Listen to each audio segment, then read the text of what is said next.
안녕하세요. 맹파 프리뷰 맹파입니다. 고속철이 가장 발달된 나라는 어디일까요? 바로 중국입니다. 중국을 상징적으로 표현한다는 말이 만만디였습니다. 만만디라는 뜻은 서두르지 않고 천천히 움직인다는 것입니다. 옛날 황제가 전쟁에 나가게 되면 궁으로 돌아오는데 넉넉히 2, 3년이라는 세월이 흘렀다고 합니다. 그러나 21세기의 중국은 더 이상 만만디의 나라가 아닙니다. 전국 어디나 고속철도로 연결이 되기 때문이죠.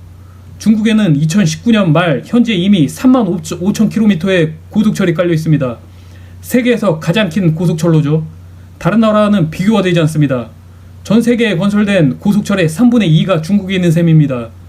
그리고 2025년까지는 45,000km를 더 늘릴 생각이라고 합니다.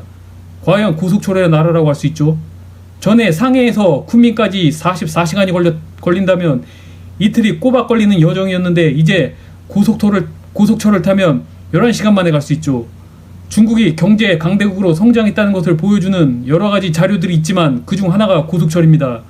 중국 TV에서 중국의 성장을 소개할 때 가장 먼저 나오는 것이 고속철이 거친 사막을 가로질러 가는 모습이죠. 고속철로 인해 중국에서 교통개혁이 깨어나고 있죠. 북경에서 아침 먹고 상해에 도착해 일을 마치고 저녁에 다시 북경으로 돌아올 수 있는 것도 고속철 덕분입니다. 북경에서 1200km 떨어진 상하이를 시속 350km로 달리는 고속철을 타면 4시간 반 만에 닿을 수 있습니다. 또한 북경에서 광주까지는 2300km나 되지만 고속철은 8시간 만에 승객을 행성지까지 실어다 주죠. 중국이 고속철에 눈길을 갖게 된 것은 덩샤오팽이 1978년 일본에 방문해 신칸센을 타고 나서부터입니다. 덩샤오팽은 고속철이 중국에 가장 필요한 운반수단이라고 했죠. 당시 중국은 넓은 크기에 비해 교통수단이 빈약하여 인적 운송이나 물류면에서 후진성을 넘기지 못하고 있었습니다. 중국의 대중적인 교통수단이 기차였지만 이동에 너무 많은 시간이 할애된다는 것이 문제였죠. 중국 최초의 고속철은 베이징 올림픽을 앞두고 2008년 8월 1일 개통된 베이징 텐진 간에 개통된 경진선입니다. 구간의 길이가 83km에 불과했지만 이후 중국의 고속철은 일취월장했습니다. 수입 처음에는 독일과 일본 신칸센의 기술을 사용했습니다. 그렇지만 얼마 전부터 국산화에 성공하여 시속 350km로 달라는 부싱 2호 부흥호를 운행 중입니다.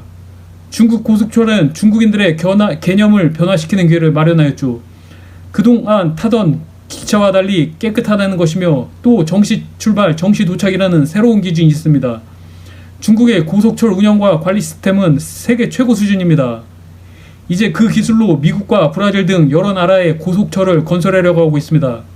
하지만 2011년 저장성 원저우에서 신호 이상으로 고속철이 추돌하여 34명이 사망하는 사고를 낸 것이 오게트였습니다. 중국은 세계에서 고속철을 사용하기에 가장 좋은 조건입니다. 넓은 땅과 많은 인구는 그것을 가능하게 합니다.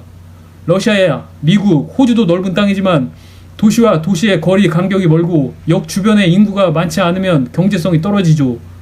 또한 인도처럼 인구는 많지만 재정적 사정이 안 좋으면 비싼 요금을 부담할 수 없다면 역시 무용지물입니다.